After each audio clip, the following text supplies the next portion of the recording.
Happy Friday, everybody. Welcome back to the Convo Couch. I am Postal Jardula. Hi, guys. What's up? I'm Fiorella. And Jonny Tsunami is on the ones and twos. Gotta start the show off right, fam. Gotta get you all cray-cray. How you doing out there, everybody? I'm so sorry. I'm Jazz. We have an awesome show. I got bolognese on the stove. Eggplant getting ready to freaking bake. Any of that. I got all this beautiful stuff. Too many carbs. It is a lot of carbs, fam, but Not it's Friday. having it. Fun Friday. Sorry. All right, well, it's there in case you like it. We have 6 people watching on Odyssey. That's ODYSEEIC YouTube, Odyssey. Okay, that was a bad one. I know. I'm going to work on that one. His boomer jokes. I know. But then also you can get over to the Rokfin. And he's not even a boomer. ROKFIN. Yeah, fam. Wow. So much is happening. I don't even know where to start. We got a lot starting. A lot of stuff going on. Today is September 10th. Tomorrow is September 11th. And it's going to be the 20-year anniversary. If that you want to call it an anniversary, I don't know what you would call it. We do have a section on that today. I didn't go cray-cray with it because I wanted to kind of there's a lot of stuff to talk about. Fun stuff, fam. Where's your black hat? You should be doing your best AOC impression. We'll be talking about that. Yeah, I need a wig. We'll be talking about Bitcoin Day. Bitcoin Day in El Salvador, doing a little talk back. And then for the last section, you're going to have to get on over to the Rokfin or the Odyssey as we talk about the boop boop. Because YouTubes, they don't let you talk about this stuff, fam. No, but we are going to talk about the mandates on YouTube because, well, the what Biden said about them specifically. Yes. Because Biden is the president. And if we can't go over what he said, I don't know. What the hell? Fam, he is the most progressive president. Progressive president since FDR.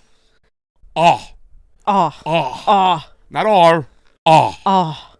All right, let's get rolling. But first do this, guys. Hit the like button, hit the share button, fam.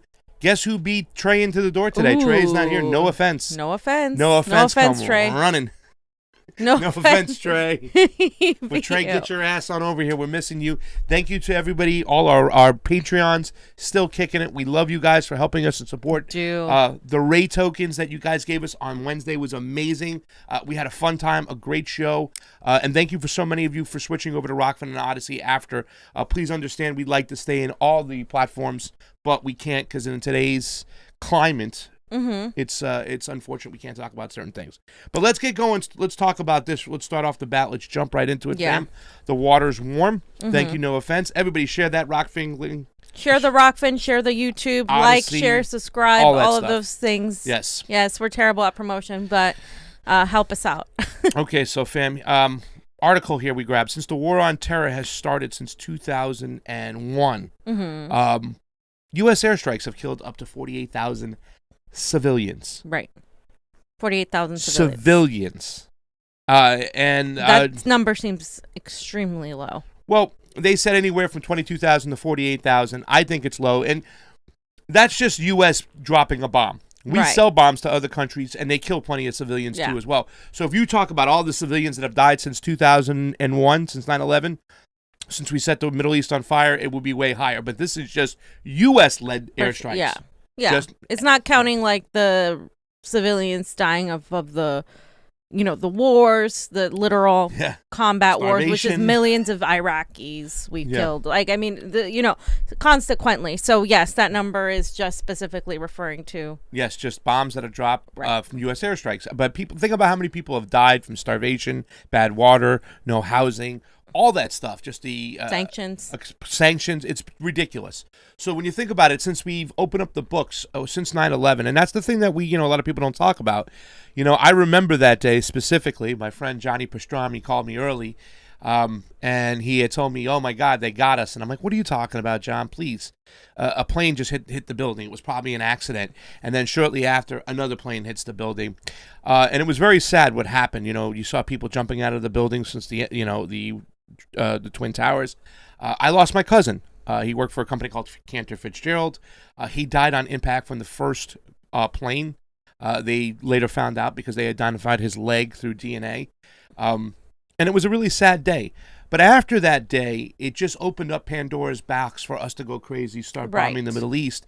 And people in the Middle East, specifically Afghanistan, Iraq, Yemen, Libya, parts of Somalia, have lived a 9/11 every single day since that's happened. And that's something that we have to keep in mind. Every single day. Every single day. Yeah. Yeah. I mean, I was much younger. I was in where was it? I think it was in elementary school. We actually had moved away from New York and New Jersey a year ago. My dad used to take the subway to work because he worked right next to the World Trade Center, and he would always go through that because, you know, the World Trade Center had a mall, it had breakfast places, so a lot of people would take the subway to get in that particular station to get to everywhere else. And we had just moved into St. Louis, Missouri a year prior, so I remember because it was Central Time, it was earlier, and I was still getting ready to go to school. And then you saw it on TV, and we were like, "What's going on?" You know, like. And then you get to school, and the teachers are crying, and you're like, "Well, what, you know, what's happening?" And then you know, they tell you, "Oh, we've been attacked by terrorists." And then, of course, I was living in a very, very Republican state, a Republican area, so everybody was, you know, pro going into there. And I mean, at that point, I didn't really know much, but I do remember that that the kids were who were brown were extremely like bullied against, like, you know, people who weren't even like Middle Eastern, people who were Indian, they were all put in that same category. And I just remember that being like very, very prevalent during those times, and especially in a state like Missouri where there's really not a lot of like minorities, especially at that time. And there's like you know, there was a lot of like segregation. A lot of the black kids would get bussed in from the city as usual because that's the way districting works. And so it was just very interesting, like, to have that perspective as so young. But it was like, you know, the normal thing to go along with, like to say, oh, we need to go and get those bad guys. It was like what you were taught as a child to support. Yeah, the nationalism at that time was crazy. I think there was a 90% approval rating to go into Afghanistan at that time. And I was like questioning shit right away. I was like, wait a second. These people are all from Saudi Arabia. What are we doing going into Afghanistan? Oh, they're hiding out there. But shortly after we went in there, and this is the AUMF, only Barbara Lee was the only one to vote against it. Bernie even voted for it too as well. You know, shortly after that, we started getting our eye on Iraq. And then you hear the stuff from General Wesley Clark. We never got an independent investigation. People like Cynthia McKinney pushed for an independent investigation. We never got one. Johnny, on that Common Dreams article, there's a little video in there I want to read. Really quickly, not a video I want to read. I want to play the video, but really quickly, I'm just going to read the first two paragraphs while Johnny's setting that up. The United States have killed between 22,000 and 48,000 civilians since September 11, 2001, according to a report published Monday by Air Wars, a military watchdog that monitors and seeks to reduce civilian harm in violent conflict zones. Yeah, you could seek to do it. The new analysis released ahead of the 20th anniversary of the 9/11 terrorist attacks and retaliatory launch of the so-called War on Terror came just days after a U.S. drone killed at least 10 members of a single family in Kabul amid the withdrawal of troops from Afghanistan, fam. So, you know, I mean, we've talked about this before. Drone warfare, I'm sorry. A lot of people liked it. You know, they was like, okay, we're going to remove the troops. We're going to use drones instead. Yay, technology. But the only problem is it kills 10 times more civilians right now than ever before. And as we're going along with this whole situation right now, as far as we're still in the Middle East, we're still in Syria, we're still in Iraq, we've destroyed Libya, people are going to die. Every day they're going to experience a 9/11 until we get the fucking hell out. Yeah. Plain and simple. And we're supporting Israel and Saudi Arabia that have literally, with our weapons and our funding, murdered innocent people, both in Palestine and Yemen. This is a very powerful video. Check it out.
Fam. Exactly. The voices of the people that are most affected are the ones that you never hear from. Yep. And you know, we pointing out the people today who've died too, from U.S. airstrikes. The people who live in these countries over here have been affected by war that has been propagated on by the United States, the West, and whatnot. But I also like to talk about, still to this day, 22 soldiers are coming home ex-military, and they're killing themselves every day. So it's death and destruction on all sides. They're using poor people to fight rich people's war, and everybody's dying except the people who are profiting off the sales of all the military grade and all the resource extraction and all the corporations they get to set up, and then eventually the IMF and the monetary system that they'll put on the people in austerity measures. I mean, this is sick. We're letting psychos run this world. When are we going to stop this shit and say enough is enough? That is the question. Because there's not enough people in the streets for this over here. No, there's not. There needs to be an anti-war movement. Yeah. Right? And I applaud those trying to start an anti-war movement, despite all the attacks people like Magnus get, despite all of the negative publicity. He's one of the most wrongfully smeared people on Twitter, online in general. Like, I mean, this guy had they even made a comic book wearing Batman, I think, making them the bad guys. Like, I mean, it's crazy, the propaganda that exists everywhere trying to turn us against each other. So the anti-war movement is a movement, of course, that has been inherently put on the left. However, now there are people who are anti-war and are not on necessarily where I'm at on the left. And frankly, I don't really care as long as they're anti-war. I think we can fight about our ideology once we stop these wasteful wars, and then once we stop the authoritarianism that's encroaching on us, because we're not even going to be able to fight anything when we don't have any sort of power or freedom of the press, freedom to speak, freedom to dissent. Yeah. Even conservative libertarians, right? Even libertarians on the right are more anti-war than establishment Democrats and progressives now that fall for the bait of like, oh, we got to go over there to fight for the women. Oh, we got to go over there and fight for the people. They think that we're Captain America, going over there and doing that shit, and it's disgusting. So, I mean, tomorrow's a day for an anti-war protest. End the damn wars. There it is, fam. The map. You can see there's one in Seattle, Portland, Vegas, Sacramento, L.A., Scottsdale, Arizona, Denver. We got 3 in Florida: Fort Lauderdale, Daytona Beach, and Jacksonville. Nice. We got 1 in Washington, D.C., 1 in New York, and everybody from those areas can come into these protests. That is really good. They should be really proud of themselves for setting this up. 12 protests are scheduled for End the Damn Wars on the anniversary of 9/11 tomorrow, fam. And it should be bigger. And it really irritates me that a lot of these quote-unquote socialist groups just don't jump on board because of who's organizing it. Who cares? Then take it over. And Misty talks about this all the time. If you don't like the organizers, then take it over. Yep. Take it over and whatever. But as long as you're anti-war, I really don't give a shit. Like, as long as you're anti-war, war is people try to separate the war economy from this country. This country's an empire. You can't fucking separate the war from this country, because this country is an empire. We're an oligarchy, an empire. We're a death cult. We go around killing and overthrowing regimes all over the world, and then have the audacity to call other people in other countries that we don't know anything about authoritarians or dictators. So that is the thing. And I want to give a shout out to Magnus, to Misty, to Franco. They're all going to be in DC. I'm going to be in Sacramento. Pasta is going to be in LA with Glory Jones and Johnny and Ungi and all these great people. And Johnny is going to be engineering, trying to bring in several feeds from all over. And we'll see if we can even get some from Seattle. I don't know who's going to the Seattle one, if Roar fans are going or not. But I mean, it's just awesome all around to have, again, I support every single direct action that has been taken, from Force to Vote to March for Medicare for All to this to now the general strike summit and the general strike attempts that people like from the Fred Hampton left are advocating. And we're going to be talking more and more about that, because that is also important. So there are these people online who just trash on every single attempt at a direct action. Ignore them, continue, And we need more of this, because this is how you build a general strike, by having multiple movements happening at the same time. You know, funny, fam, we'll get to that general strike. I put something in there today at the very end. I saw you moved into it. And why somebody made a decision to say, oh, we can't mess with these people. Why? Because they can fucking strike. You'll see. Hold on, ladies and gentlemen. We'll get there. Johnny, you want to say anything about End the Damn Wars? Empire Education? The fams need to hear from you. Well, yeah, there's Empire Education. We're going to be going over a lot of the war crimes that we've seen on 9/11. I'm going to be doing a stream. Fiorella will be up in Sacramento. Postal will be in LA. And we'll have some correspondents from DC coming in, and we're going to show the all the marches and protests. And as they talk about stuff, I'm going to try and pull up some stuff from the internet. So it'd be really educational. Maybe you'll see something that you didn't know, No. So, looking forward to it. No offense. We said hi to you. Thank you so much. Roar Media, what kind of pasta are we having today? Short pasta, long pasta, sheet pasta, stuffed pasta, and dumpling pasta. Love you, fams. We're actually doing rigatoni bolognese, vegan style, and my Sicilian stacks, fam. Because I don't know if you know this, I'm 61% Southern Italian. I thought it was, 61. It was 69. Or 68. I was saying 66%. Oh, 66, yeah. I was wrong. I went back and looked. It's like 61. You know, they bought, I don't know which one you got, but Blackstone bought Ancestry. All right, fam, let's read this. Be the change. Don't. I'm already mad that Clear's got my eye retinas and everything. Now they got my DNA. Yeah. They're gonna create another pasta and put them out there. It's already been done. Be the change. Thank you so much for the super great contribution. It is always appreciated on the 10 couch. Pastas. Fam, let's talk about your fave. AO Sizzle. AO Sizzle. Okay, I wanted to wear my Rokfin hat and these glasses, but my hair, I need a wig. I got to order the wig. Once the wig comes in, I'm going to order it. Once the wig comes in, I'm going to do an AOC.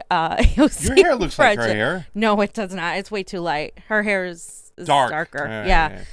But I would have paid to see that one. You give me some popcorn when you with those glasses on and the hat. Johnny, I have to steal Johnny's turtle glasses because I don't have the fashion style that Johnny and AOC have, apparently. Can I say something before you get started? Yeah. These people are a fucking joke at this point. Yes, these people are a fucking joke. Like, really, I don't give a shit about any of these shit libs coming at us. Like, well, why are these people more in common with us or ideology? No, these people are a fucking joke, and you're an idiot for not calling them out. Go ahead, fam. I feel better. Okay, so first of all, in my opinion, this is all you need to know to vote yes on the recall, right? And I came out publicly and said that I was voting yes on the recall. And because I have no problem. First of all, I wouldn't normally be voting at all because, like I said, I'm done with electoral politics. The reason I'm voting in a rigged system, even though I know they're already manipulating this election in favor of Gavin Newsom, is because I want to send, no matter how minimal, a big FU to the Democratic Party that has screwed people further. This is a democratically led state. This is a state run by Democrats. Some of the most powerful people in the country. Dianne Feinstein, Nancy Pelosi. We got Adam Schiff for brains, warmongers, imperialists.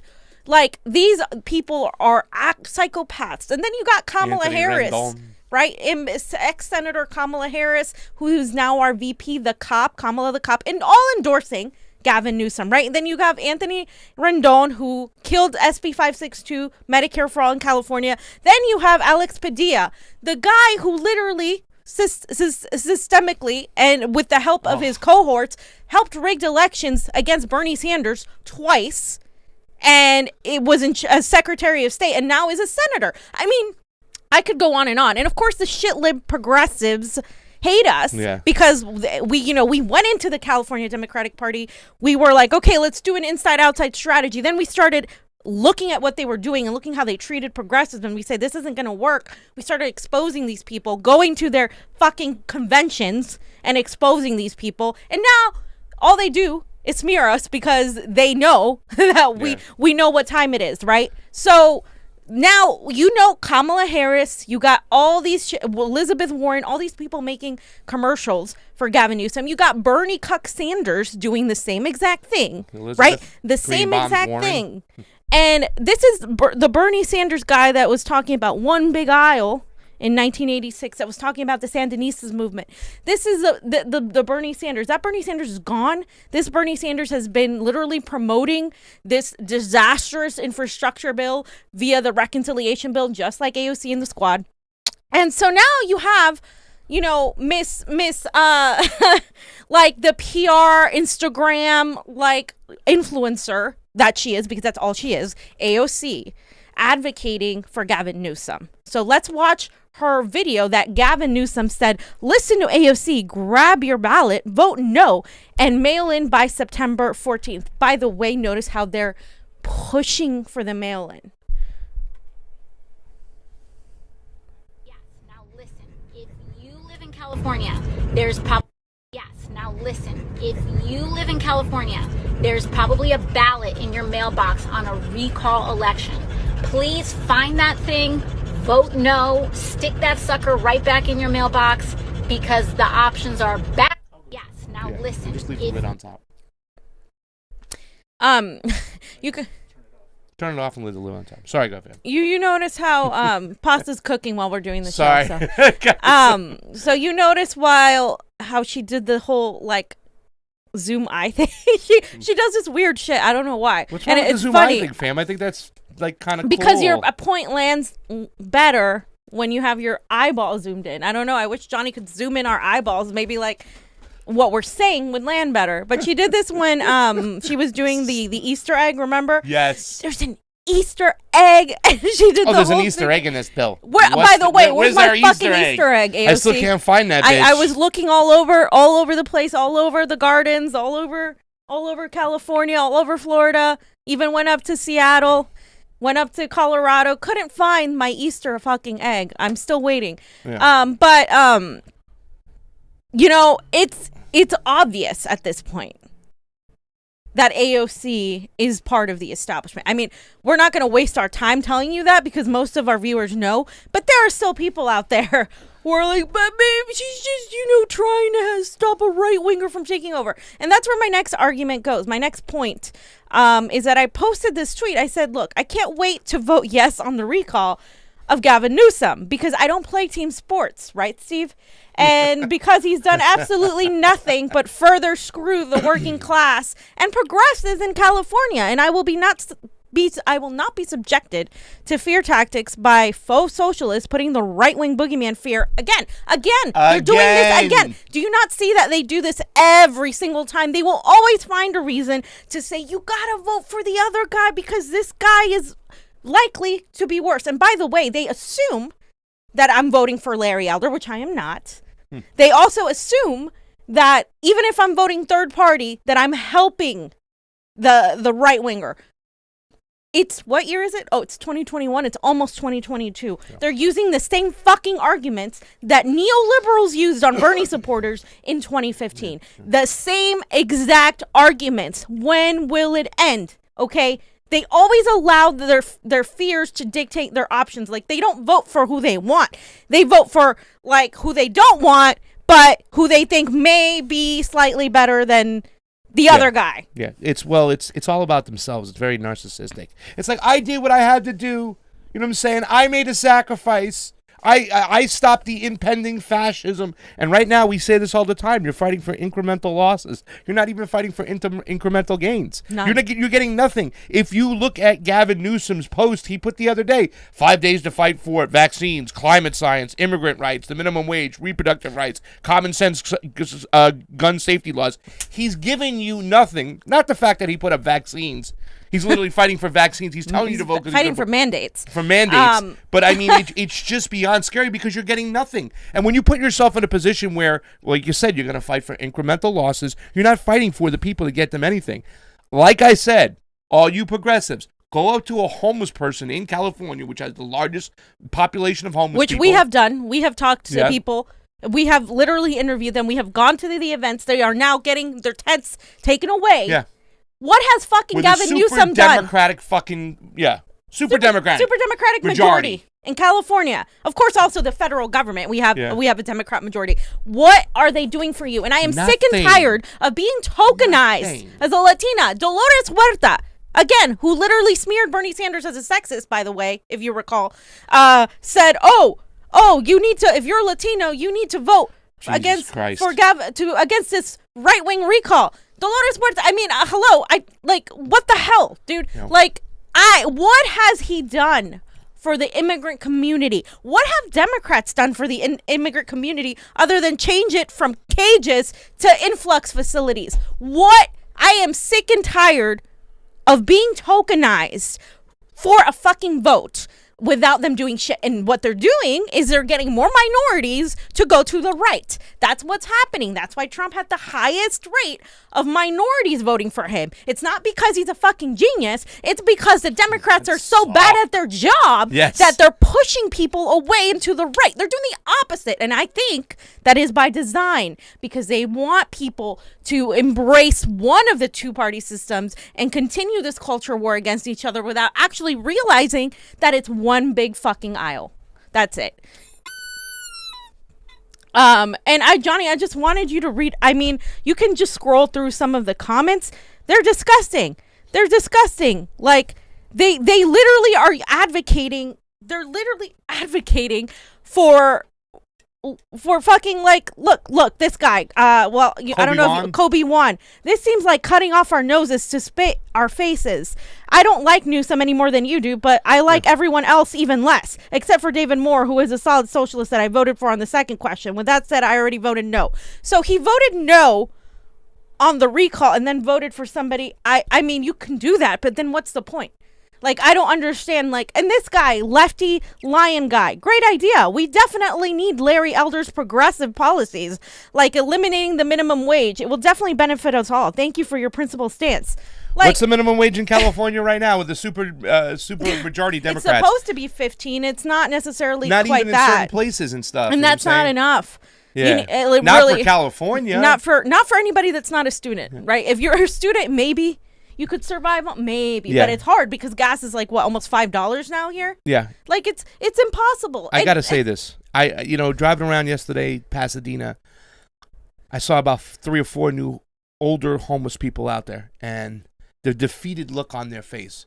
Ladies and gentlemen, we have a super Democratic majority here, and we have the highest homeless population in the nation, and it's only going to get worse. They said that maybe 5 to 6% of the money that was sent out by the federal government to the state was allocated at this point. That's it. So right now you have people getting thrown out of their fucking houses while Johnny put up the picture of fucking Gavin McFuck Newsom over there going to Napa and dining while he's telling everybody else to stay at home, and his aunt. French Laundry, it was called. Yeah, his aunt's is going to get hair appointments while they closed all the thing. And I mean, Monday, we talked about this. I'm going to come with the top 10 reasons on why you should vote yes on the recall.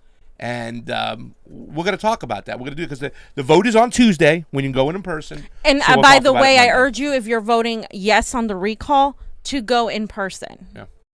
Honestly, it's the safest way. Do not drop off your ballot at some ballot harvesting location. There's no chain of custody. There's no security. This election is already. I firmly believe Gavin Newsom will win this election. Yeah. That's not going to stop me from sending a big middle finger to these fucking people. And one of the reasons they get away with so much shit, these Democrats, these establishment Democrats in California, is because the progressives allow it. Because the progressives are so fucking naive. You're so naive. You're actually sitting there fighting. Like, I can't believe some of the people. And let me tell you something, bro. We see pictures. We see you. We know who you are. Yeah. Let me just tell you that. Some of you guys, when I see you out there, you're going to get a fucking earful from me. So you know who you are out there. I can't believe that you guys are playing this game in 2021, almost 22. It's 2021, It's almost guys. 2022, and you're playing the same game. And it's 6 gotten years worse. ago. Things have gotten worse. You've gotten They went less. backwards. They went backwards. Remember, they voted third party, and they did all this, and now the same people who voted third party in 2016, 2015 are now, no, we need to defend Biden. We need to defend Newsom from a right-wing fascism is here. Have you looked at what's happening? It's fucking here, and it's not coming just from the Republicans. It's coming from the entire establishment, the people at the very top. I just wanted to put this thing. Look, I'm GOP confirmed. I'm a right winger. Yes, you because are. I'm saying I don't want to support the establishment Democrat. I don't want to support this dynasty cuck of Newsom. I don't want to support him. And I support direct actions, and I don't want to. And I think this is wrong to continue protecting somebody that's given us absolutely nothing. I'm GOP confirmed. See, this is this is like the type of CIA strategy, COINTELPRO type of thing.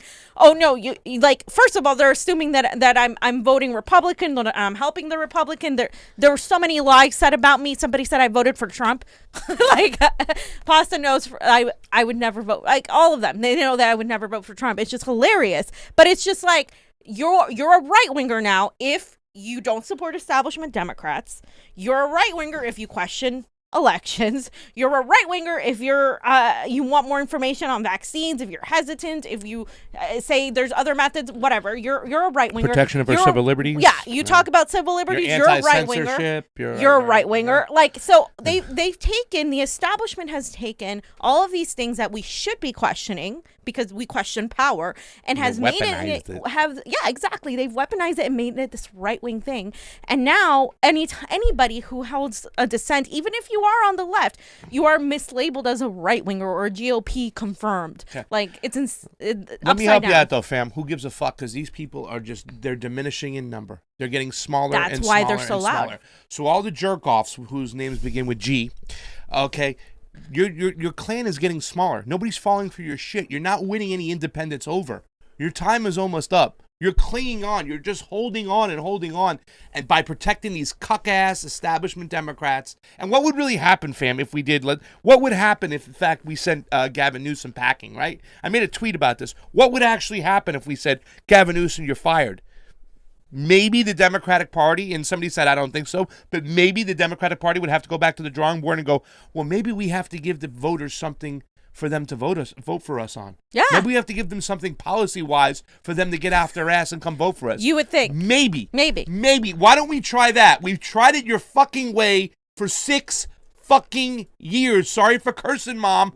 But I mean, seriously, but since Bernie Sanders, the whole thing, they were like, okay, let's try it this way. We have tried it for longer than that. Okay, but the people we're talking about, all the Bernie clan that we all got together, we've been doing this for 6 fucking years. We're going backwards.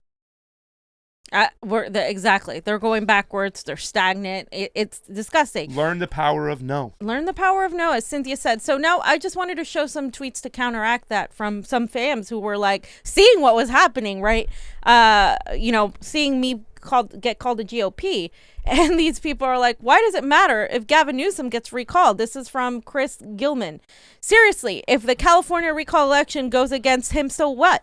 But Republican might get elected. Is that what you want? This is literally what they say. With a super majority of Dems in California is right wing, things will get worse. How? Like, exactly. It's like the mandates. That's what they're scared of. Yeah, and then more than anything. Y'all can hound Fiorella and anyone else you want, call them red, brown fascists or whatever other childish slurs you think all of you want. It doesn't change the fact that in the bluest states, you have none of the things that progressives want. In the bluest of states, guys, in the bluest of states, we have the highest homeless population, the highest fucking rent. They you know what Gavin Newsom approved? He approved a measure that would allow for the building of more housing. But you know that Gavin Newsom is in the pocket of real estate developers, and you know that we don't need to build more houses. We have tons of housing. They're just they're not affordable. We have empty homes all over Los Angeles. Completely empty homes. People are just not living in them. That's the fucking problem. Here's Jennifer Olive O'Connell.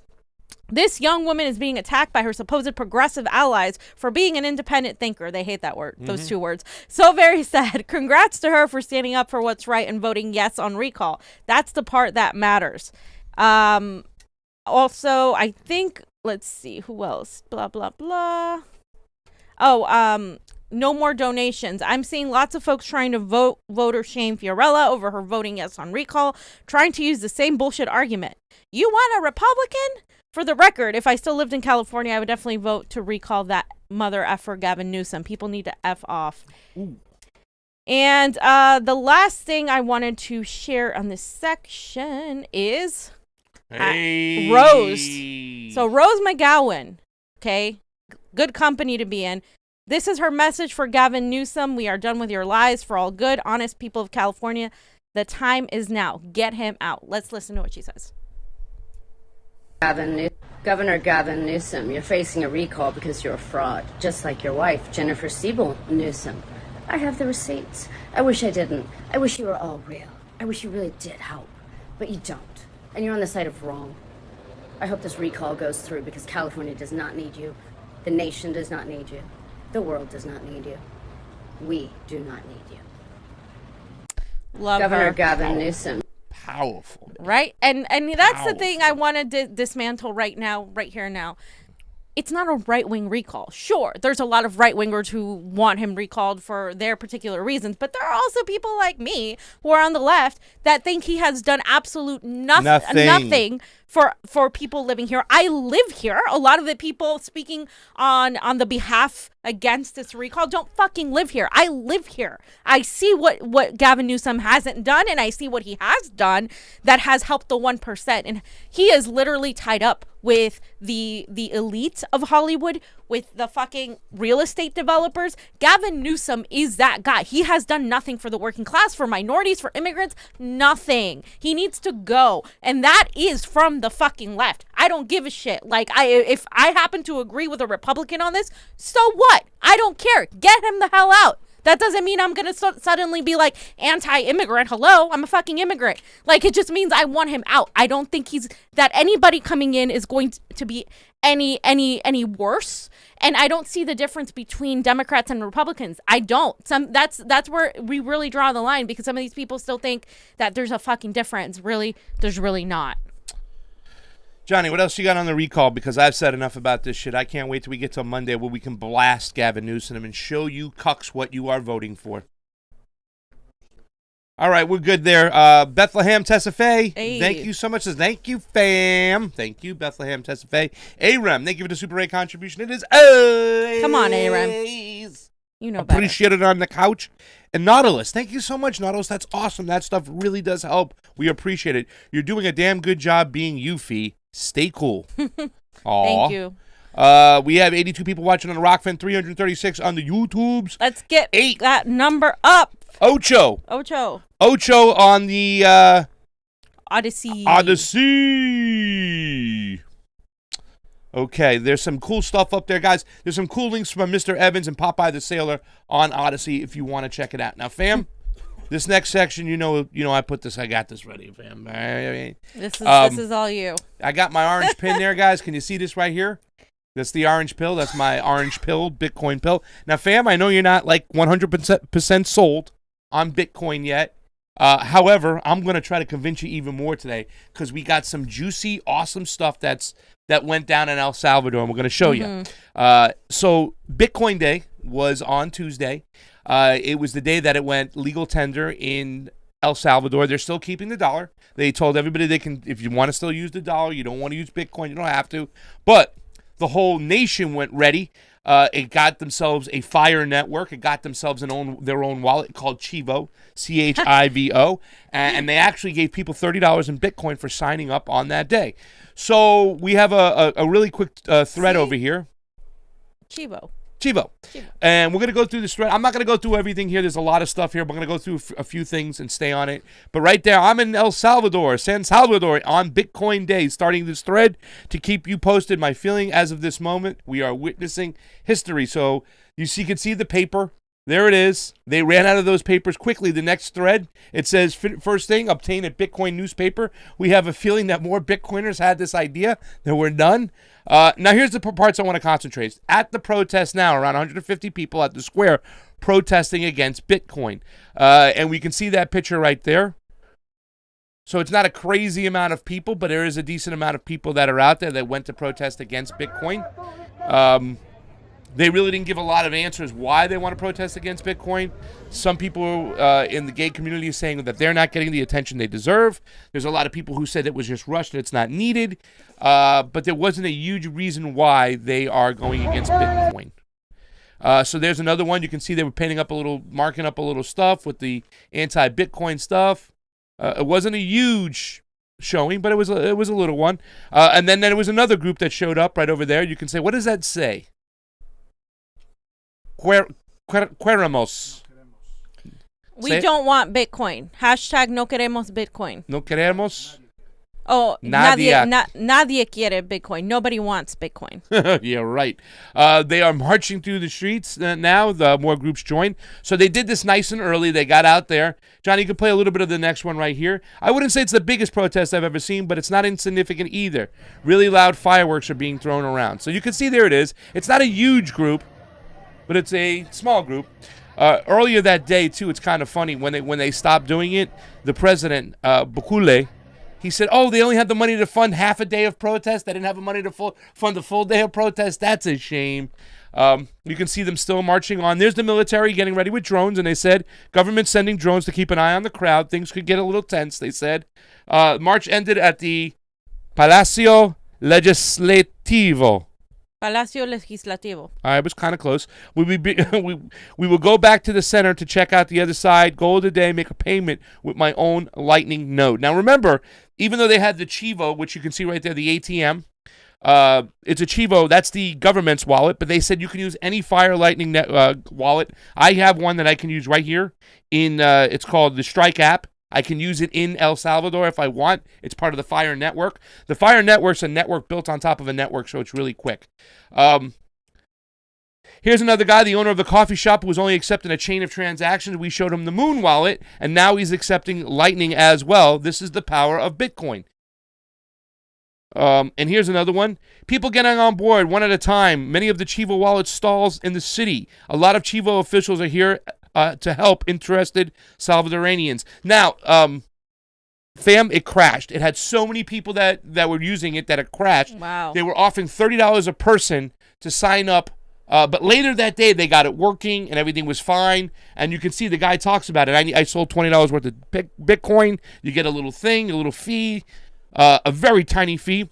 Bought $20 worth of Bitcoin. He also didn't pay any conversion fees. So that was really, really cool, the person that was with him. The people, however, are very nice and helpful. They told us that since it was the first day of the application and the ATM has some difficulties, we will just wait for a bit. The weather is great anyways. We also got a sneak peek at the $30 airdrop in the Chivo wallet. So people signed up and they got $30 back. There's more stuff over here. So there's another guy who was complaining about the Lightning Network, the functionality, it wasn't working. So this is a cool one, that old man right there with the paper, Johnny. We saw this old man reading the newspaper. We asked him what he thought. He told us that people need to learn and understand about Bitcoin. P.S. He didn't want to sell us his newspaper. They couldn't get a hold of that newspaper. They really want to get it to document the day. No stickers allowed. So now here's the cool part, right? As the day got longer, right, all the networks started working. Everything started going online. All the Bitcoins were working. We did it. We used the Lightning the Lightning network at Pizza Hut, fully non-custodial, using our own node back in the Netherlands. Cost 26 sats. This is dope. And then the next one, again, this time paying for a Big Mac with the one and only Radio Satoshi Lightning node. Took some time to figure out the open node configuration, but after the payment went through, as if it was to get my blah, blah, blah in the Netherlands, big up to Zeus. And you can see right there, he bought a Big Mac.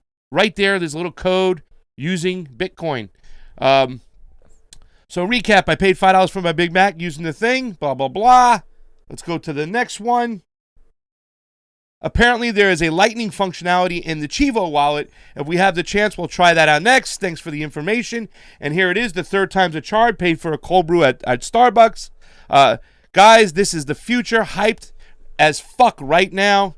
And then the last one, meanwhile in El Zante, these guys are doing some amazing work, and this is Bitcoin Beach. And at Bitcoin Beach, fam, they gave people $50 instead of $30 because they led the way as far as the transitional point in the beta testing of sorts, celebrating this historic day by giving $50 in Bitcoin to each family in El Zante to celebrate the role they played in disrupting the world financial system and showing that financial inclusion is easily attainable with Bitcoin. And you can see the lines. They're all signed up. They're getting in on the act, fam. That was a day of Bitcoin.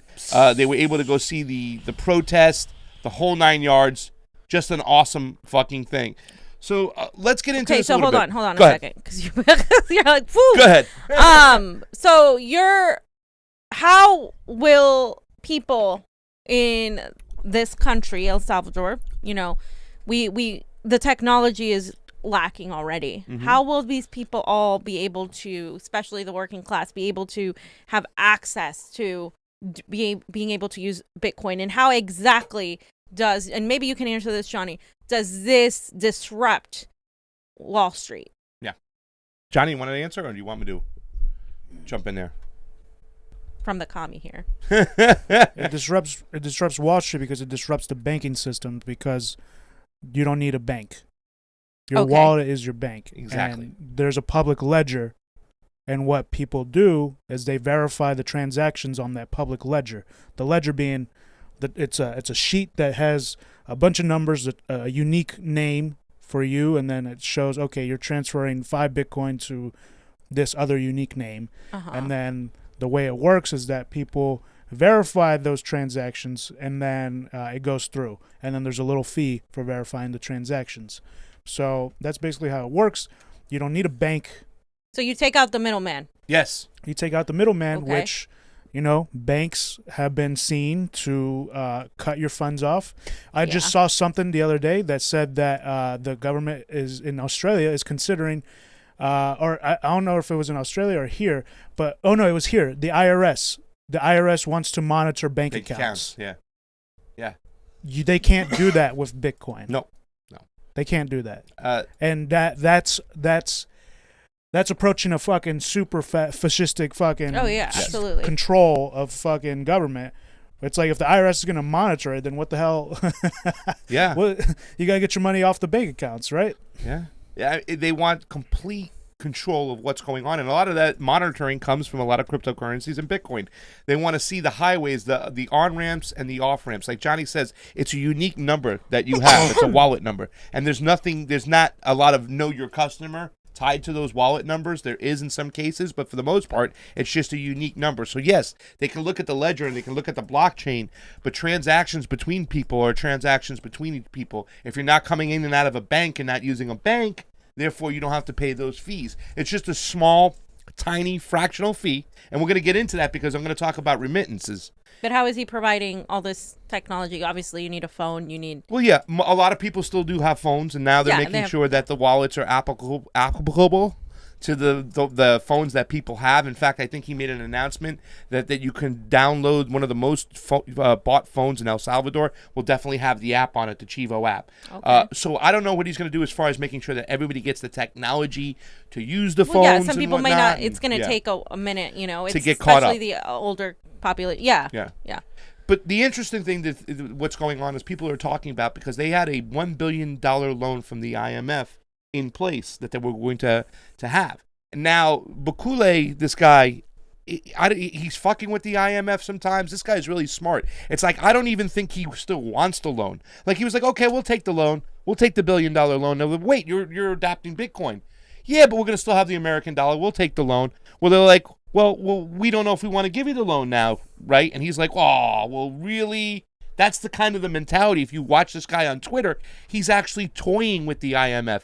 It says nothing will stop Bitcoin in El Salvador, says the president, after the IMF and the World Bank give him criticism. And I'm just going to read a couple paragraphs real quick, because it's very interesting, just so you can understand what's going on between the IMF and the exchanges between Bitcoin and how they're looking at it when it comes to the world banks. President Bukule said nothing can stop Bitcoin from seeing widespread adoption in El Salvador, and he sees no scenario in which it can be stopped. I don't see anything stopping it. Everything about humans can be stopped, but I just don't see how. It's law. The government's working 24/7 and going into effect in 80 days, he said in a recent podcast. Now, this is a couple months ago. Earlier this month, the Central American nation passed a bill to recognize Bitcoin as a legal tender formally. However, as much as crypto advocates celebrated the news, the response from the IMF and the World Bank have been less encouraging. The reaction has led to hearsay, and the international pressure will stop the El Salvadorian Bitcoin bill from happening. It did not stop it. How the IMF and the World Bank reacted. El Salvador made history on June 8th by passing the Bitcoin law. This gives Bitcoin the same legal status as the country's official currency, the U.S. dollar. In an immediate response, the IMF raised concern that this would interfere with the ongoing negotiations for the $1 billion loan. Like I said, he's almost like screwing with them. Like, we're not stopping Bitcoin. We'll take the loan still. But wait a second. Top El Salvadorian officials replied by saying the U.S. dollar would continue to be the legal tender. In contrast, Bitcoin transactions would be by choice and tied to the dollar exchange rate. Weeks later, El Salvador reached out for technical implementation of its plans. The World Bank gave a resounding denial. A World Bank spokesperson said they could not help due to the environmental and transparency shortcomings of Bitcoin. Now, that's all I wanted to read there, just to keep in mind that, of course, the World Bank is going to point out the dirtiness, you know what I'm saying, the environmental problems and stuff. Yeah, as if the World Bank care about the environment. Like, yes. This is, I mean, yeah. The reason I'm not, I'm not against Bitcoin is because the World Bank and the IMF and obviously very, very elite people were very much worried about it. Like, it obviously, like, worries them that they can't get their hands as easily on it. I still don't put it past these psychopaths to find a way to do something. Yeah. So that's just my thing, like under the system that we live in. Not saying Bitcoin can't exist in a different type of system. It absolutely could. In fact, it would seem actually better for that kind of system. But that's just, my 2 cents on that. Well, we got more stuff to convince you with, fam, so hold on there right now. Not only are we dissing the IMF, and look at this meme over here. I love this one. This is from that movie, what was it, with the... The Mummy? No, it's not the friggin' Mummy. Oh, the Spartans. Spartans! IMF, I can offer you 1 billion... This is Cersei's, I think his name is. I require only that you kneel. El Salvadoranians now see that's going to be a problem. Meaning, like, we don't give a shit right now about your fucking loan. We got something else going on, and we're going to make it work. And then there's another meme over here, which is kind of fun. El Salvador, upon adopting Bitcoin as the legal tender. That's the World Bank knocking on the window, and he's a da-da-da-da. Is it that song? Oh, it's my favorite song. I know, fam. That's why I put this in here for you. There's no cat. There's no Biden and no Trump. The World Bank is just knocking on the door. Hey, you son of a bitch.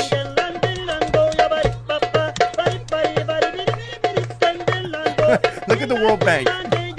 She's screaming. She's yelling. Oh, so that's what's going on. And that's why for me personally, that's why Bitcoin is so just like appeasing and, so intriguing and stuff. If it's going after the IMF, if it's going after the World Banks, we understand this as an imperialist, anti-imperialist. That's the thing they want to do. After they conquer your country, they want to put the IMF, the World Banks in there. They want you to use their monetary system, the Rothschilds and everybody else. That's what they fucking want. So if you remove away the IMF and the need for it in the World Bank's like, hey, we don't need you anymore. We got our own shit going. Yeah, you got to be careful of a coup coming, and that's the thing we hope that we don't see. But it's just so liberating. That's what Bitcoin is. It's liberating. Check it out. Here's Starbucks, fam.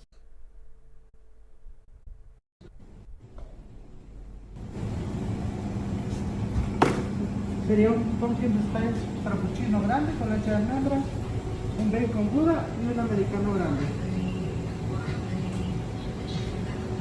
Su total sería de 13 por día.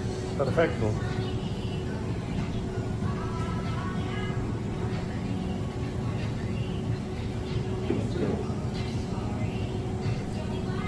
Ahí está.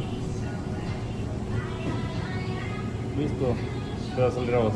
Sí, hoy sí está aprobado. Perfecto. Gracias. Yep. How long did that take, Johnny? Like 2 seconds. That was really fast. Right? I was shocked with that, actually. Right? That's what I'm talking about. That's the Lightning Network that's built in there. They brought the right people in there to get this done. Now, can you imagine somebody on the street? All you need is a phone now.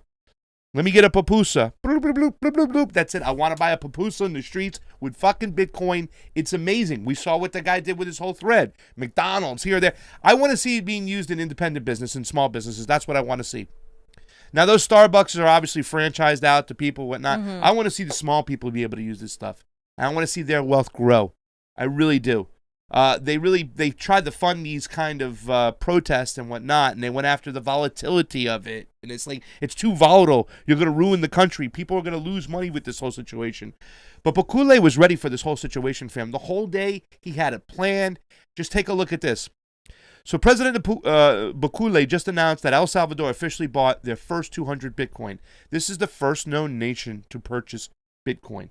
So there was a little dip. Everything went down. It looked like the whales planned to do what they had to do. They had a 10% dip. And you know what happened? Bukele was ready.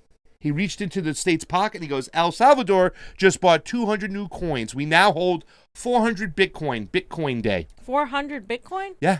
Damn. It didn't even stop then, fam, because he bought more. He waited for the dip. Yes. He waited for the fucking dip, and then he thanked the IMF when he did it. El Salvador acquired roughly 21 million worth of Bitcoin on Monday. It's going to double by the end of the year. Yes. 21 million on Monday, and then he bought more on Tuesday. Here it goes. It appears the discount is ending. Thanks for the dip, IMF News. He's fucking. He's like literally going, hey, thanks, IMF. We saved $1 million in printed paper. We saved $1 million in printed paper. Now El Salvador has trees. 550 Bitcoin. Wow. Bitcoin Day, baby.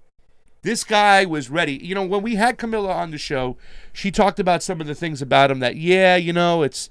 But everybody wants to see him succeed. Everybody wants to see him do something with this here. And really, to tell you the truth, he's had everything in play. He's been ready to rock and roll, fam. I haven't even gotten to the best part yet. There's a better part where you're going to go, wait a second. I love this. Johnny, what do we got over here? It says it doesn't exist. Oh, it's coming up. No. Oh, wait, they deleted the tweet. Oh. Who was that? I don't know. What an asshole. Was this the one where he mocked American corporations? Yeah. All right, you know what it is? The article was there. Shit. Let me see if we can find it. They deleted the tweet. It was a CNBC tweet. If you look under El Salvador's new Bitcoin wallets could cost Western Union and similar companies $400 million a year. Fam, this is the part where I was waiting. I said, you're going to love this. Okay?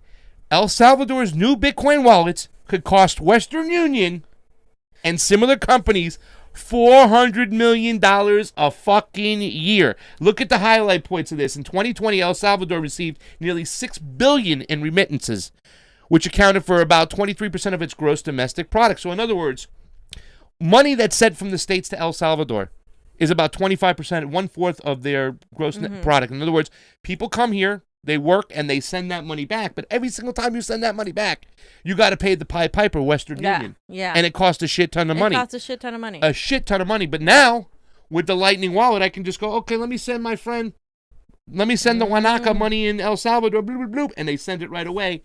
And it's fractions on the dollar. Yeah. And this was a problem before Bitcoin, where if you're an American and you're trying to send money to your relatives back in South America, it's so expensive. Yes. I remember my parents would always do it. Yes. And it was way more expensive. And so then now. This feature alone, Johnny. With Bitcoin, it literally takes seconds. And it's a fraction. Seconds. So instead of it says President Bukele estimates that money services providers like Western Union and MoneyGram will lose $400 million a year in commissions for remittances, thanks to the country's Bitcoin adoption. It's going to cost them $6 million a year instead of $400 million a year. $6 million instead of $400.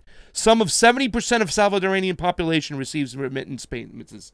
70%, fam. Wow. 3/4 of the country receives some form of remittances, and now we go, fuck you, Western Union. We're not going to have to wait 3 days. We're not going to have to pay this money.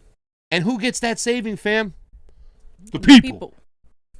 The people. In other words, we can say that El Salvador citizens collectively going to save $400 million a year. That's fuck you, Western Union. Stuff. Operations down. There you go. Bukele put in his tweet that for that one that they took down, he was like, "Aw," that's what he put. He put a crying thing like, "Oh, you're gonna lose that money. Sorry." He seems to be trolling them. He's trolling them. This is amazing. And that's something that's great. Just think about that, ladies and gentlemen. Think about how awesome that's going to be now. Now you just got to get yourself set up with a phone over there in El Salvador with a Bitcoin wallet, with a Chivo wallet, and somebody's going to be like, oh, I'm going to send my payment right now. Yeah. No more going to Western Union. No more paying those ridiculous fees. No more waiting 3 days to get it. Right. La Familia gets the money right away. And people just got to learn how to use it. It's not difficult. You can learn how to use it. So that's where it's like I think the government, they have like Bitcoin correspondence there. They have a lot. Where they're like trying to teach people how to use it and stuff. Oh, so yeah. That's good. He's been very prepared for this, Bakule. He's a young leader of a country. He's less than 40 years old. He's been ready for this. He was ready today to buy stuff. And even still, like when you see the IMF says, well, we have our concerns about the environmental issues, whatnot. He's like, okay, well, we're going to use geothermal energy from our volcanoes to mine our Bitcoin. Remember that he can actually create wealth for his country. It's not a loan to the IMF, which is $1 billion, which is nothing but austerity measures. They count on you not being able to pay that back so they can put you in further lockdown and hold you further down as a country and keep the brown man down. That's what they want to do. And that's exactly what they can't do now, the IMF, because they do this to indigenous countries all over the fucking world. They do. And Bakule just gave you the big two fingers right there. Now, there's another country. Johnny sent me a little tweet the other day, a little Insta Grizzy fam. There's another country that wanted to get into NATO. They thought they were going to get into NATO, but they're not getting into NATO. It's Ukraine. So what is Ukraine doing? They're like, you don't want to let us in NATO? Fuck you. So the parliament has passed a law to legalize Bitcoin in the Ukraine. They're talking about it in Belarus as well. Lukashenko's talking about it. They've got it now legalized in Cuba, Ukraine, Panama, and El Salvador. Presented a bill. Well, I'm sorry. Panama is presented a bill to legalize it. They've legalized it in Cuba, Ukraine. Cuba. I didn't even know about Cuba. I gotta do more research about that. God, I gotta go to you Cuba. know, if Cuba's doing it, it's like, all right. It's like where all the communists at? Hey. That's what I'm talking about. Bitcoin is freedom. Bitcoin is beaten back. Well, Cuba is really interesting to me because I want to see how that works in a communist country. Yeah. Socialist, technically, still. But, yeah. But it's also for benefit of the country that they can buy stuff, the state, for their people. Right, that's what I'm saying. Like, I want to see how that works in that type of setting versus a more capitalist society. And plus, all the tourism that comes over to Cuba, if they can get it more open, whatnot, Bitcoin's going to just help these people left and right. Absolutely. Well, hey, but like, so the U.S. sanctions fucking Cuba, right? So Yeah. that means they cut off their They bank blockade accounts. them. They cut off their bank accounts and everything like that. So the way that they get around that is by making deals with other countries that are okay, that ignore the sanctions, that ignore the blockades, that ignore the trade restrictions, right? Yeah. Yep. So this will make it easier to transfer money for trade. Yep. You know what I'm saying? Yep. Instead of having to go through a dollar currency or a Russian currency or anything like that, you go through crypto, and then you distribute it how you like. Yeah. No, that's a good point. The remittance alone, the saving on the remittance and alone. Are you a little bit more Bitcoiner today than you were yesterday? Yeah. I knew that. I was like, fam. I am. I mean, yeah. Fam's gonna love this. I mean, I need to see more. Like I said, I want to see how it is in Cuba, where the system is a little different, and see what happens there. You know, I think that would be interesting because Cuba is more of like a place, government wise, that I would like, and so Bitcoin in that setting would be different than anywhere else. And to people who say they can't afford it right now, I say you got $1 cost average, buy $5 a week of Bitcoin. There you go. That $5 will be worth like $50 or even $500 because there is a limited supply of Bitcoin that will ever be made. That's it. So when that happens, you're gonna have at least your $5 of Bitcoin there, instead of having to pay a lot more later on, right? Yeah. You can buy $5 worth, $10 worth, $20 worth a week. Just not do that. financial advice. Not financial advice. You can. I'm saying if you want to. If you want. That's all. You know what I'm saying? You don't have to buy a whole giant Bitcoin, which is worth $48,000. You can buy bits and pieces of it and just stash it away. That's it. And the United States is trying to find ways to go out there and sanction as much as they can. They've now added into the whole capital gains talk. In other words, if you take out money, you cash out your Bitcoin or you cash out your crypto, it's now got to go part of capital gains tax. So that's that. But they're recognizing it. They understand that this is a runaway train, Bitcoin. More than any other ones, other than the other ones. You know, a lot of Bitcoiners call the other ones shit coins. I don't like that necessarily. But Bitcoin, you know, they have the proof of work. It's designed to be attacked, fam. You know what I'm saying?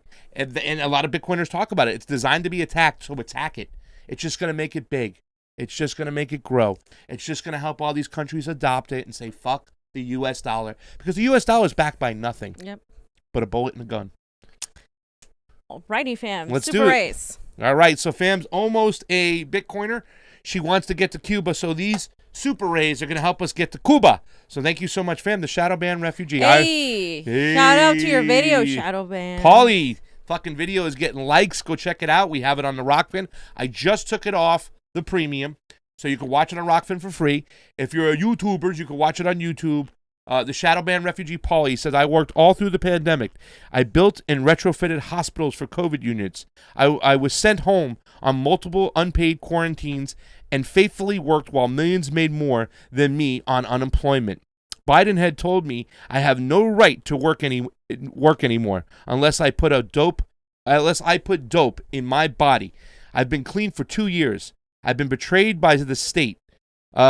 I'll be unemployed soon by the lesser of two evils. And we're going to get right into that segment. And we're going to destroy all of that. That segment's going to be on YouTube, but the one right after where we do more discussions, that's going to be on Rokfin only. Shadow Ban. I'm sorry that, we're going to talk about that. That's happening, but that is exactly what we're going to talk about.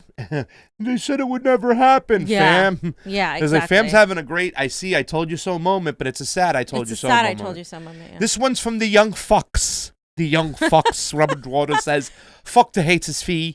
The angrier they are, the more you know you're on the right side of things. So fuck the young fucks. Thank you, young fucks. Trey, right, I'm here now. Trey, where you been?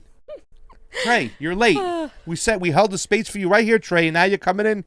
Neil Breen reference. Watch his magically awful movies if you can. I'm here now. We love you, Trey. James Evans, enjoy. Thank you so much, James Evan. T-Can, thank you, fam. No, thank you, T-Can.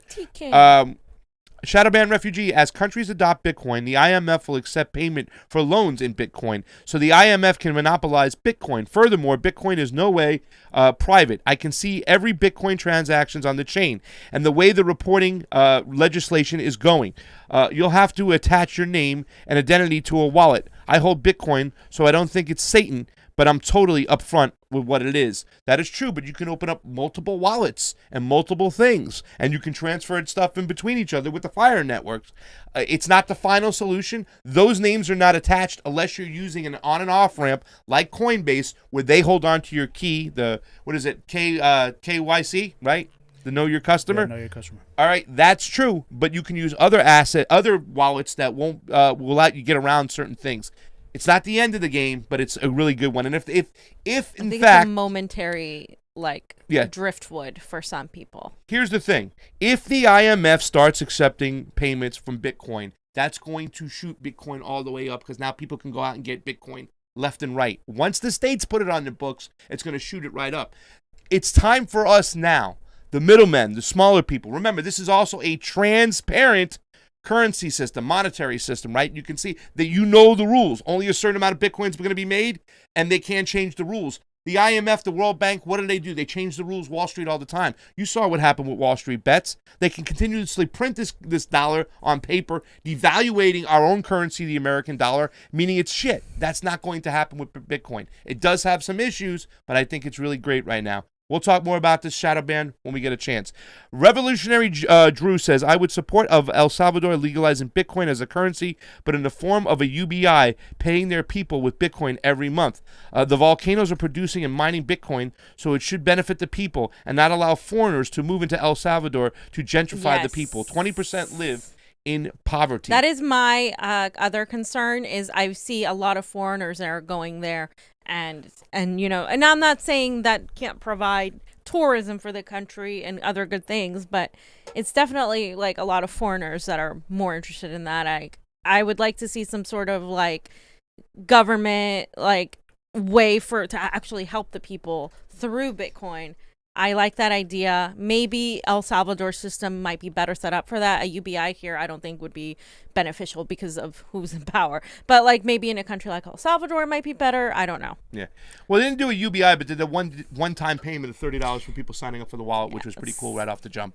That is awesome. $30. And I'm very, listen, the whole thing is the transparency. When you start mining this Bitcoin and you use it to pay off loans or whatever or other products you bring into the country, you're not chained down by the IMF that's going to fucking slap all these austerity measures on it. They count on you not paying down these loans. They count on you not being able to do it. So therefore, you're constantly in their service, right?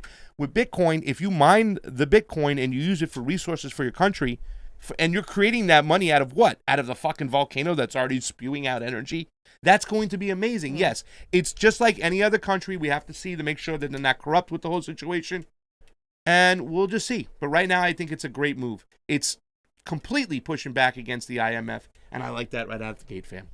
Of course you do, fam. I do too. Okay, so let's get to this next section because this next section is really important. And I want everybody, including people on YouTube, to see it. Normally we would go on Rokfin only, but since this is our president, our commander-in-chief, our nice ice cream eating Joe, I figured we should be okay to talk about this. So Joe Biden has announced yesterday a very fascistic turn of events that we have all predicted on the couch here. I'm going to put my glasses on because this is serious shit right here. So tonight, he says, I am announcing a new plan to combat COVID-19, building on our whole of government approach. The plan will get more people vaccinated, decrease hospitalizations and death, and keep our schools and our economy open. So that was his little tweet. We will look into the White House memo. I just wanted to quickly pull up the CBS News article where he says this will affect roughly 100 million Americans, and it's going to include measures including a vaccine mandate for all federal workers and contractors and a requirement that large companies must mandate vaccines or regular testing for employees.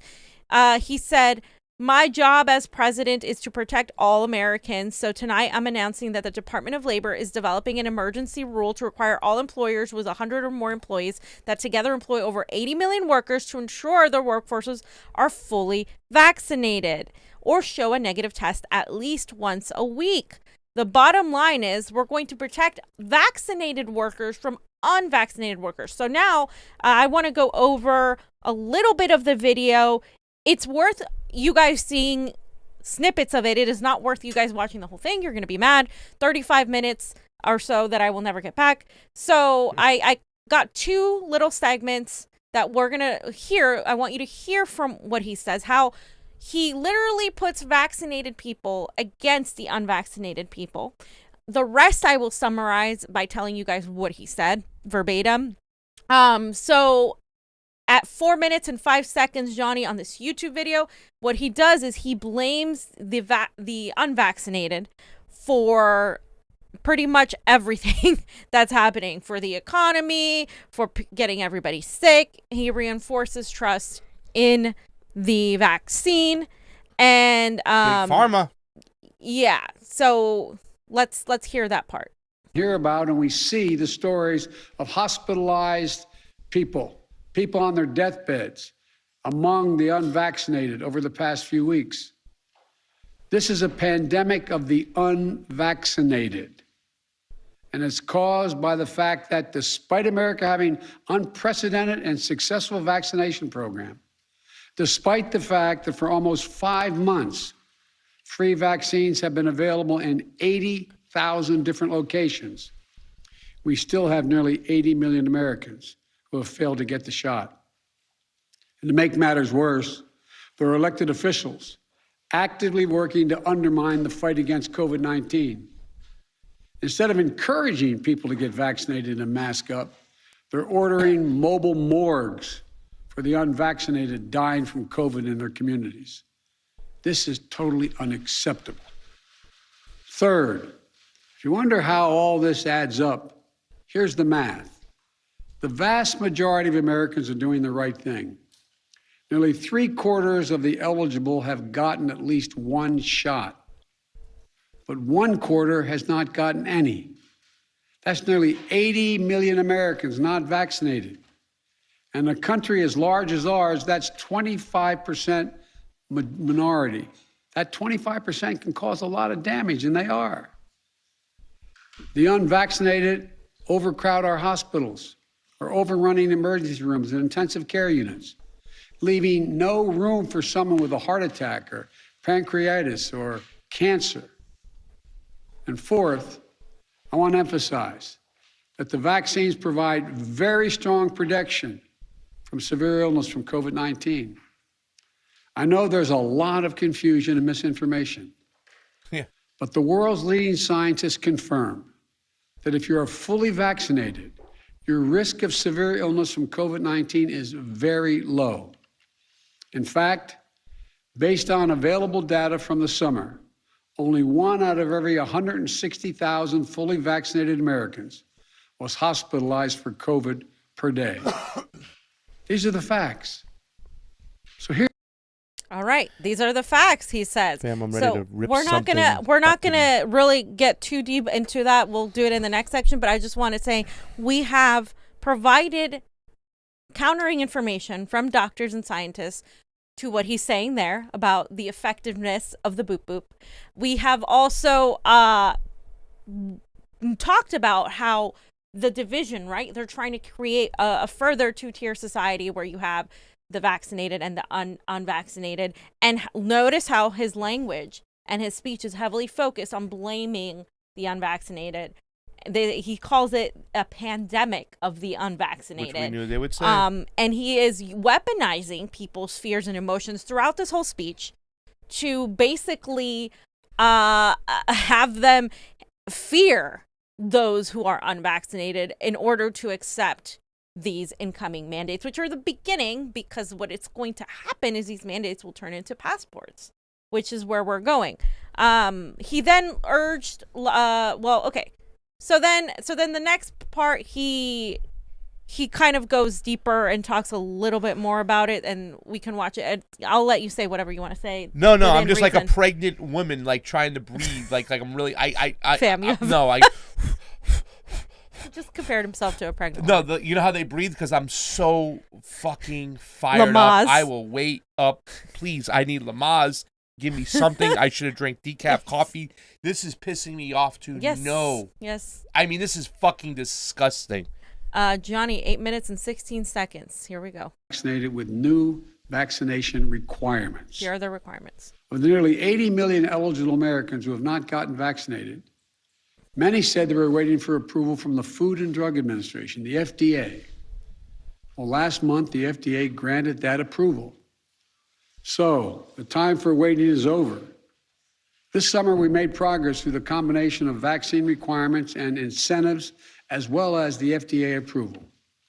4 million more people got their first shot in August than they did in July. But we need to do more. This is not about freedom or personal choice. It's about protecting yourself and those around you, the people you work with, the people you care about, the people you love. My job as president is to protect all Americans. So tonight, I'm announcing that the Department of Labor is developing an emergency rule to require all employers with 100 or more employees that together employ over 80 million workers to ensure their workforces are fully vaccinated or show a negative test at least once a week. Some of the biggest companies are already requiring this. United Airlines, Disney, Tyson's Food, and even Fox News. The bottom line, we're going to protect vaccinated workers from unvaccinated coworkers. We're going to reduce the spread of COVID-19 by increasing the share of the workforce that is vaccinated in businesses all across America. My plan will extend the vaccination requirements that I previously issued in the healthcare field.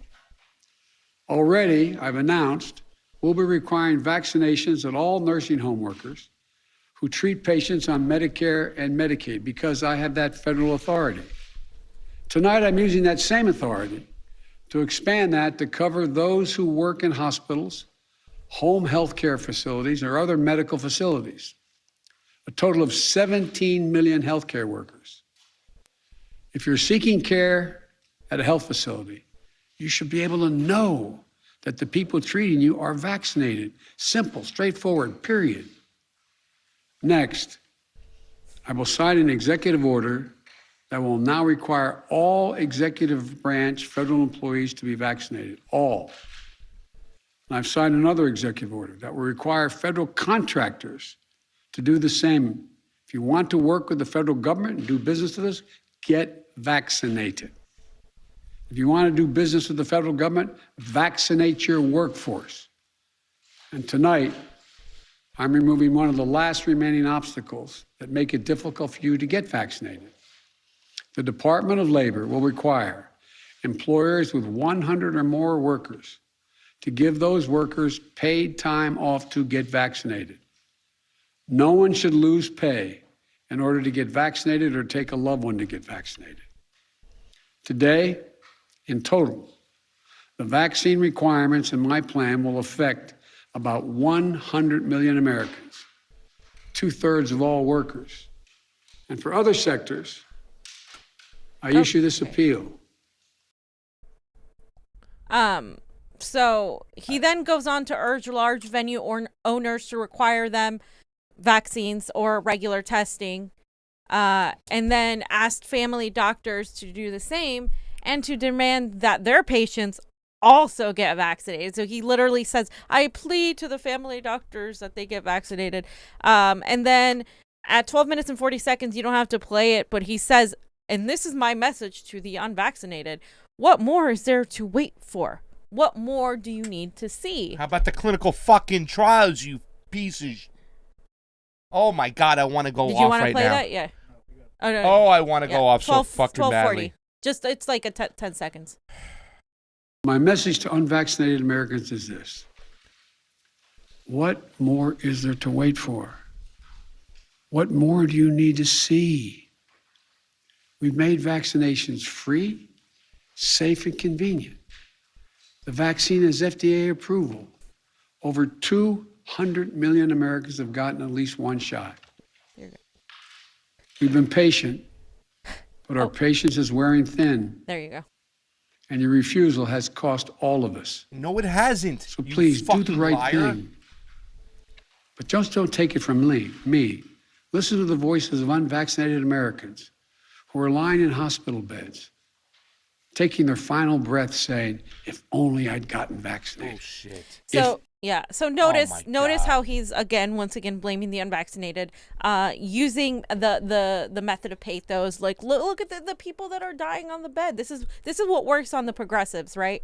And then also waging this war, like, oh, like, come on, it's FDA approved. Notice they were going to always use the FDA approval, and look at the number of dislikes on this video. It is absolutely, it's ABC News, absolutely astounding.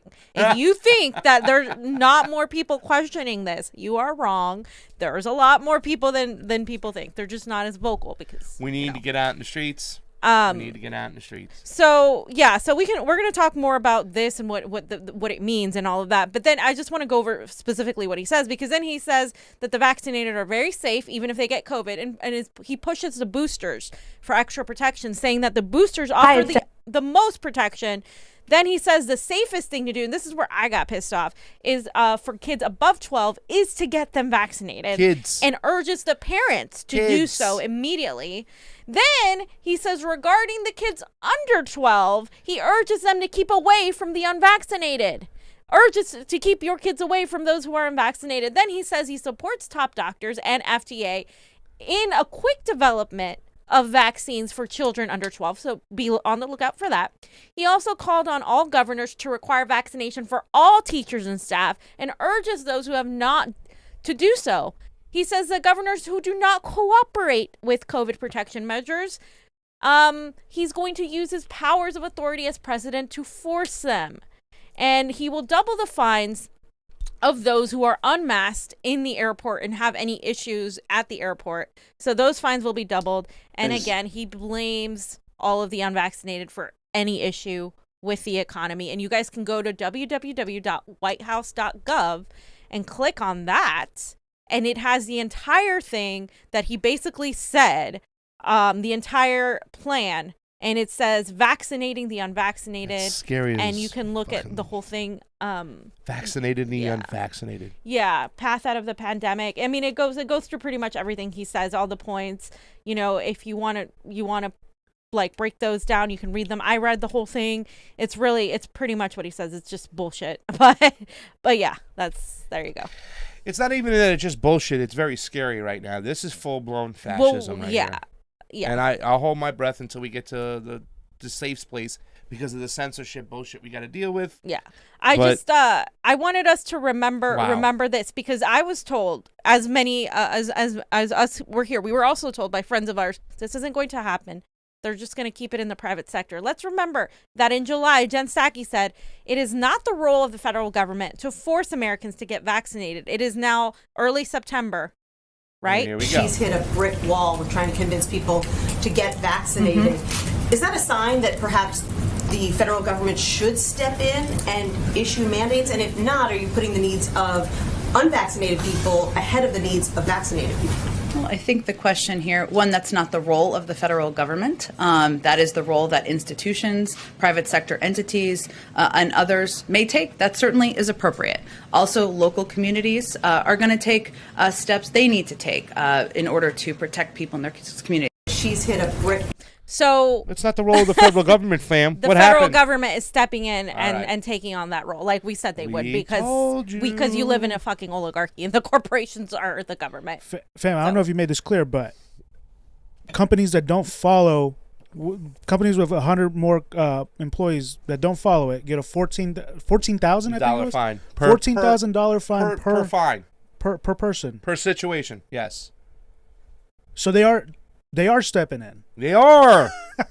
They're using the Department of Transportation to do their dirty deeds. At first, they were going to say, let's just do it with the private sector, but they didn't have the success. Also, I didn't put it in here. Delta Airlines is paying on the $200 extra, I think, a month or something like that for people to get vaccinated. Teachers here in Pasadena are getting $250 a week extra if they're vaccinated. So that means that the teachers that refuse to get vaccinated are losing about $1,000 a month. And a lot of people are in need, so they're going to give in. Wow. This is bribery right here. This is disgusting. Okay, and that's all I'm going to say regarding that. But we will get to the next section on Rokfin, where we get to fucking say whatever we want. Please, because I'm biting my fucking teeth right now. The last thing I wanted to point out in relation to this is that Biden's muscle, this is from The Hill, is questioned amid falling polls. That's right, guys. His approval rating is tanking. Biden's sagging approval ratings, especially among independents, are raising questions about his ability to move his agenda through a House and Senate where centrist and liberal Democrats are battling one another. Democrats aren't running away from the president, but the approval rating hit could make it tougher for Biden to muscle moderates such as Senator Kristen Sinema and Joe Manchin, who are balking at the $3.5 trillion cost of his budget reconciliation measures. And some Democrats note that Biden's approval rating at this point in his presidency is still significantly higher than former President Trump was in August of his first year. Nope. Okay. You're lying. So his approval rating's tanking. And I genuinely am telling you, he is far less popular than they're making him out to be. Okay. And of course, a lot of the what they're referring to is his removal of troops from Afghanistan, but really we know it's more than that. We know it's a lot of the COVID related issues and mandates and all these things. So they just try to paint this picture like, you know, that it's just that. You know, it's not just that. And a lot of independents and Republicans and even people on the left are criticizing Joe Biden for obvious reasons.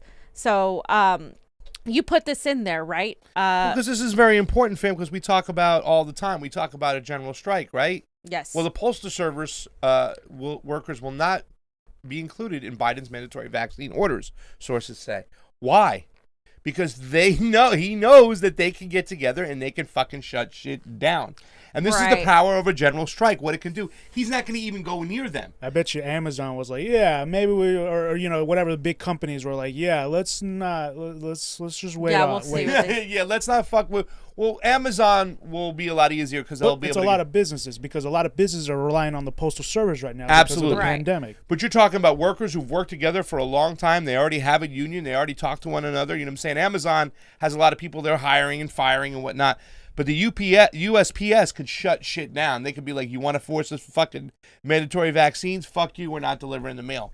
He knows this.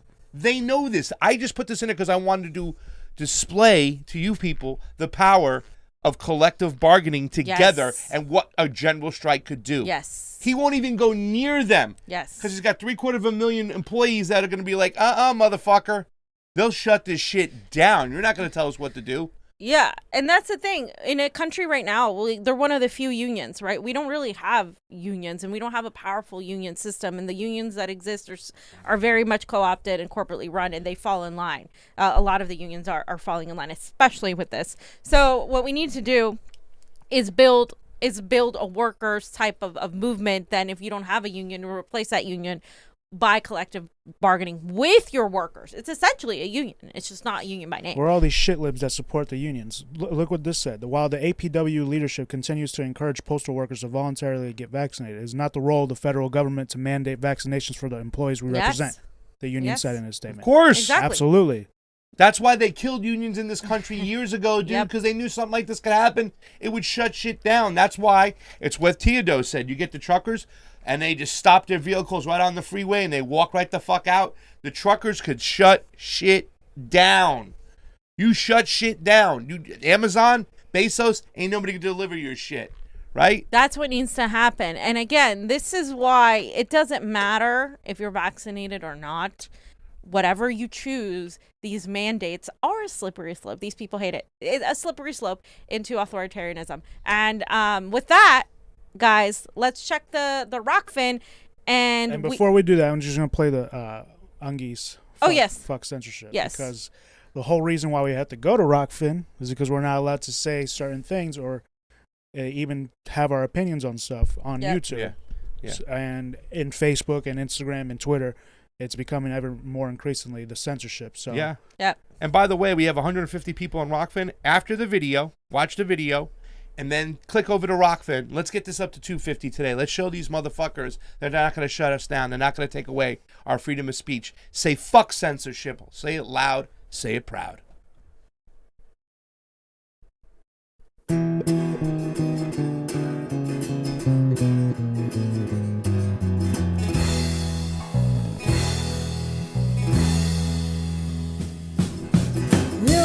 Saying you know what's good for me, and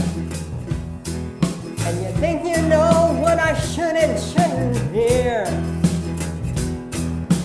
You tell people that if they publish truth bombs, they're gonna be facing 175 years. But people have been talking, 'cause that's what people do. And they're saying, fuck your censorship, and by the way, fuck you.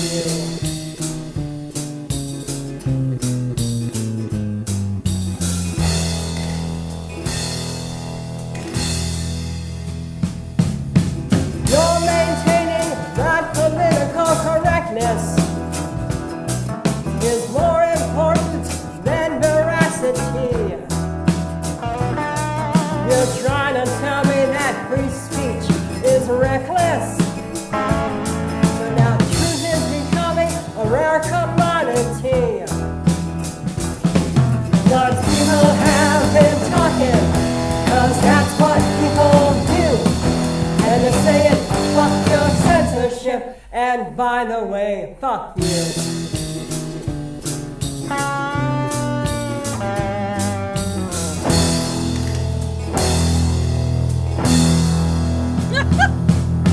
You say it's in the name of fighting fascists, that you silence all of those who disagree. To me that just sounds crazier than batshit. But it seems to make perfect sense to the powers that be. 'Cause people have been talking, 'cause that's what people do. And they're saying, fuck your censorship, and by the way, fuck you.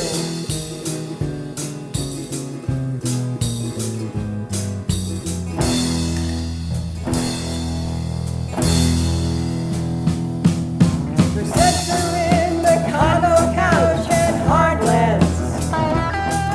And years ago they ruined Lenny Bruce. Nowadays you've gotta watch your parlance,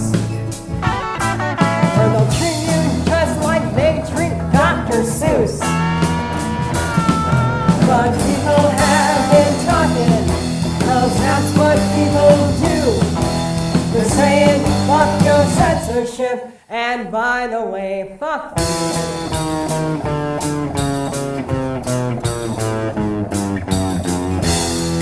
Are you ready, people? Start talking! Tell them what you really think. Let your voice be heard! Ain't nobody gonna shut you down.